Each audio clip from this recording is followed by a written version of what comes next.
যে সম্পর্কটিকে আমরা জীবনের সবচেয়ে নিরাপদ মনে করি, যদি সেখানে বিশ্বাস ভেঙে যায়, তার হৃদয়কে প্রচণ্ড আঘাত দেয়। স্বামী যদি পরকীয়া করে, তা কেবল সম্পর্ক নয়, আপনার আত্মসম্মানকেও আঘাত করে, আপনার পরিবারকেও আঘাত করে, আপনার সমাজকেও আঘাত করে। কিন্তু এমন পরিস্থিতিতে প্রতিক্রিয়া কী হবে, সেটি নির্ধারণ করে আপনার ভবিষ্যৎ।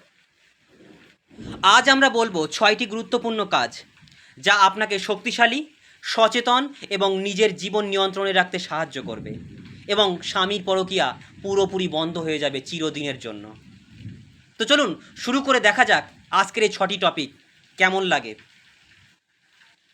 আপনি যদি এই 6টি বিষয়কে সঠিকভাবে পালন করতে পেরেছেন, তো আপনার স্বামী পরকীয়া ছেড়ে আপনার দিকে আবারও নতুন করে ভালোবাসার নজরে দেখতে শুরু করবে। তো কথা না বাড়িয়ে শুরু করা যাক আজকের বিষয়টি। প্রথমত, নিজের অনুভূতি স্বীকার করুন। প্রথমে নিজের অনুভূতি ও কষ্টকে স্বীকার করুন।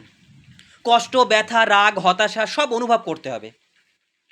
মনীষীরা বলেন, যতক্ষণ আমরা নিজের অনুভূতি লুকাই, ততক্ষণ শক্তি হারাই। তাই নিজের হৃদয়কে চাপ দিন না, কাঁদুন, চিৎকার করুন, কষ্ট অনুভব করুন। অনুভূতির স্বীকারোক্তি মানসিক মুক্তি দেয়। আপনি যা অনুভব করছেন তা স্বাভাবিক। নিজের মনের সঙ্গে সতর্ক এবং হৃদয় সদয় রাখুন। নিজের কষ্টকে অস্বীকার করলে শক্তি হারাবেন। অনুভূতি প্রকাশই প্রথম ধাপ।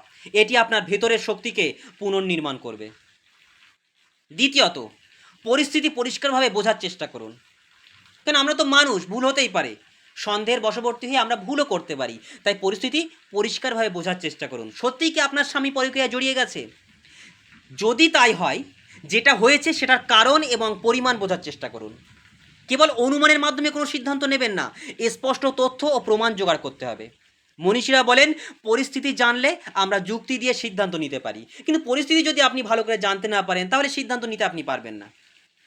তাই শান্ত এবং যুক্তিসঙ্গতভাবে চিন্তা করুন। আবেগে পড়ে কোনো সিদ্ধান্ত নেবেন না, কখনোই না। আবেগ বড় ভয়ানক জিনিস। তাই সত্যি করে তথ্য জানা গুরুত্বপূর্ণ।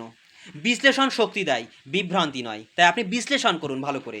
পরিষ্কার বোঝা মানে শক্তিশালী সিদ্ধান্ত, আপনার নিজের অধিকার ও মূল্য বোঝার সুযোগ। তথ্যের ভিত্তিতে সিদ্ধান্ত নিলে পরবর্তী পথ আপনার জন্য নিরাপদ হবে। তাই পরিষ্কারভাবে বোঝার চেষ্টা করুন। তৃতীয়ত, নিজের মূল্য এবং সীমা নির্ধারণ করুন। আপনি কি মানবেন, কি মানবেন না তা স্পষ্ট করুন। স্বামীকে কৃতজ্ঞ বা ক্ষমা করার আগে নিজের মানসিক সীমা বুঝুন। মনীষীরা বলেন, নিজের মূল্য জানলে কেউ আপনাকে হেয় করতে পারবে না, কেউ আপনাকে ছোট করতে পারবে না। তাই নিজের মূল্যটা আগে বুঝুন। নিজের আত্মসম্মানকে রক্ষা করুন এবং একটা লিমিটেশন, একটা সীমা নির্ধারণ করুন। সীমা নির্ধারণ মানে শক্তি এবং স্বাধীনতা। নিজেকে ছোট বা অপর্যাপ্ত ভাববেন না। নিজের মানসিক ও আবেগগত সীমা সচেতনভাবে জানুন।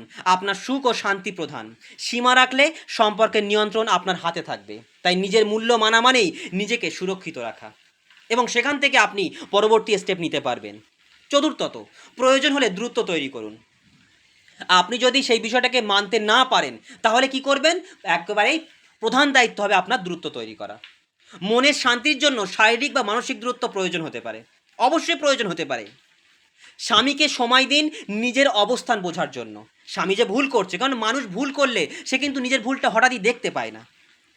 যদি জেনে বুঝেও ভুল করে, তারপরেও আপনাকে দূরত্ব তৈরি করতে হবে এবং তাকে সময় দিতে হবে নিজের অবস্থানটাকে বোঝার জন্য, কারণ মানুষ মাত্রই ভুল হয়। তাই মনীষীরা বলেন, দূরত্ব মানসিক শক্তি ও সিদ্ধান্তের স্পষ্টতা দেয়। চাপের মুহূর্তে সিদ্ধান্ত নেওয়ার আগে দূরত্ব গুরুত্বপূর্ণ। আপনি চাপের মুহূর্তে কোনো একটা সিদ্ধান্ত নিয়ে ফেললেন, ডিভোর্স দিয়ে ফেললেন, এ করলেন, তা করলেন, এটা করলে হবে না। প্রথমত আপনাকে কী করতে হবে? চাপের মুহূর্তে আগে দূরত্ব তৈরি করতে হবে। সেই দূরত্বটাই হচ্ছে গুরুত্বপূর্ণ। আর মানসিক দূরত্ব মানে নির্ভীক চিন্তা। নিজের অনুভূতি স্থির করার জন্য সময় নিন। দূরত্ব আপনাকে শক্তিশালী এবং স্পষ্ট করে তুলবে। হঠাৎ প্রতিক্রিয়ায় কোনো সিদ্ধান্ত নেবেন না। শান্তি ও দৃঢ়তা ফিরে পাবেন। দূরত্ব মানে আত্মসম্মান রক্ষা পাবেন। তাই অবশ্যই শারীরিক এবং মানসিক দিক থেকে প্রথমত দূরত্ব তৈরি করুন। পঞ্চমত, নিজের জীবনের নিয়ন্ত্রণ নিন। কোনো পরিস্থিতিতে নিজের জীবনকে নিয়ন্ত্রণে রাখুন।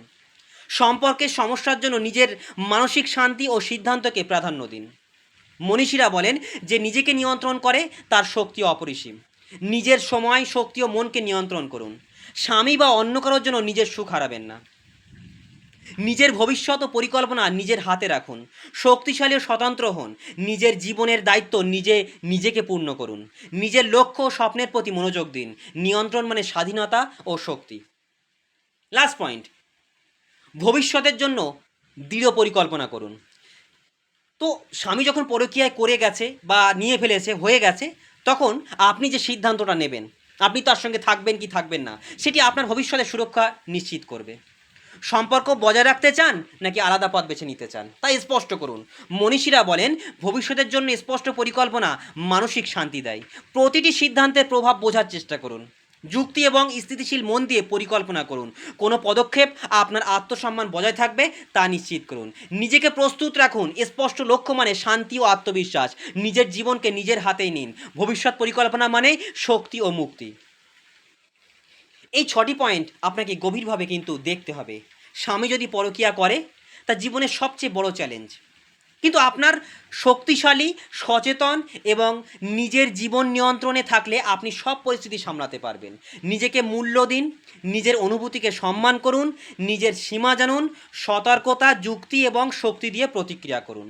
মনে রাখবেন, আপনার শক্তি, আপনার মূল্য, আপনার জীবন সব আপনার হাতের মধ্যেই, কেউ তা নিতে পারবে না যদি না আপনি অনুমতি দেন। তাই আজ থেকেই নিজের জীবনকে শক্তিশালী করুন। আজ থেকেই নিজের শান্তি, শক্তি এবং আত্মসম্মান রক্ষা করুন।